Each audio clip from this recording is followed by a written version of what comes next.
So I wanted to hop on here. I wanted to share a couple of my favorite Halloween Day activities that I would do with my class. They're great. They encourage orderly learning that's still festive and fun without things getting too chaotic. The art project that I have them do is awesome and quite hands-off for you, so you can kind of just take a mental break. So I think you'll really like that. Most importantly, there's great learning that's going on, but they still feel like it's special and festive, and it's awesome for Halloween. Okay, so I love using the holidays for figurative language. They just pair really well. There's my turkey Tom. We'll save him for later. Halloween is no exception. It works so great with figurative language and descriptive language and teaching poetry. I usually try and have a type of holiday lesson that's planned around that.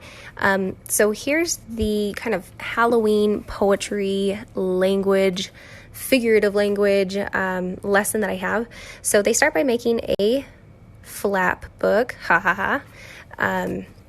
So we go through and we define all of the different parts of alliteration. We come up with a Halloween example that goes along with it. From there, we create a Halloween word bank. And what we do as a class, and this is a really fun part of it, is we try and list as many Halloween adjectives, nouns, and verbs that we can.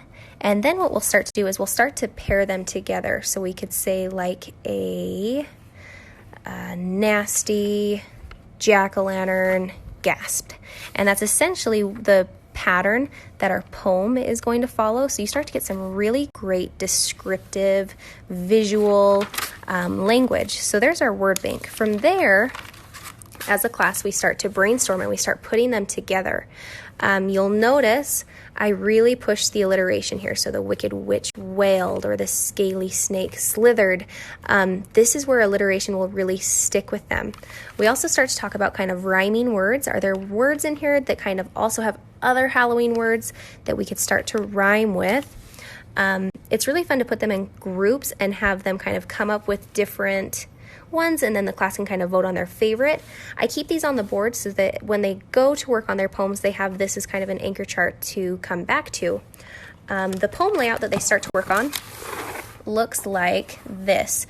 And this poem layout came from one of my most favorite colleagues ever. She is wonderful, and the poems, they're just so fun. So what we did is we kind of took this poem layout that she had and we just scaffolded it a little bit. So when is Halloween? And when, and we put in our adjective, our noun, and our verb, and notice the alliteration there. So again, just some really great stuff. You'll notice I encourage them to come up with a simile to kind of expand onto this one. Once they're done with that, I have them rewrite it in their best handwriting, and then we display it with a piece of art that they do. So, when is Halloween? When the warty witches wobble down the dark and dreary streets, and the dreaded Dracula devours blood from human feet. You'll notice that we did the rhyming words there. When ghastly goblins growl at the glowing harvest moon, then it's Halloween. Just a lot of fun, great little poem. What the students come up with, I think you'll be blown away by.